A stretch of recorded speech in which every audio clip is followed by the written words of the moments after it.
We have world-class research happening in Tasmania. There's fantastic nature and connection to the sea and the mountain, so it's a very rewarding place to work. My name is Michele Callisaya and I'm a physiotherapist and also an academic here at the University of Tasmania.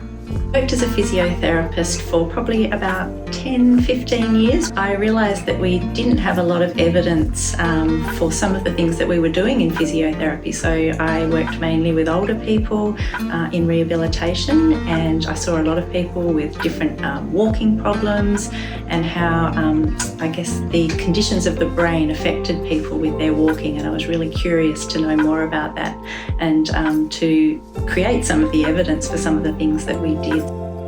A lot of people think that people with dementia can't improve and can't engage in therapies, but actually there is really good evidence that people with dementia can improve, and there are lots of strategies to help people with dementia engage, continuing to do the activities that they want to enjoy.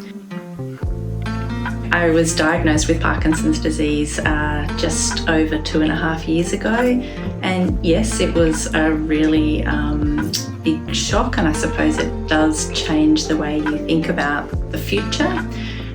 So I went through a really difficult period. It was a really big decision to go public and speak about it, but it's actually opened up an enormous amount of opportunities, and I think, you know, I have this potentially unique background to really make a difference.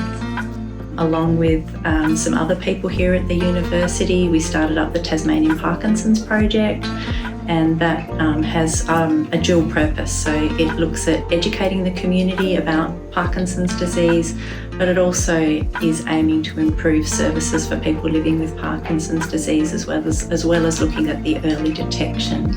I've recently received money to create Australia's first national action plan for Parkinson's disease, which is really exciting. I've always loved exercise and I've always loved sport. I love running, that's one of my favourite things. I can not quite do it as well as I could a few years back because of the Parkinson's disease, but I still love getting out there in nature. But I have found a new interest, and that is pickleball.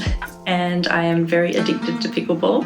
I guess it's a mix between tennis and badminton, and there are some very interesting rules which make it a lot of fun. It's very social. We always go out for coffee afterwards, and it's great for the fitness. It's a really nice way to meet people and make friends because you have that similar interest.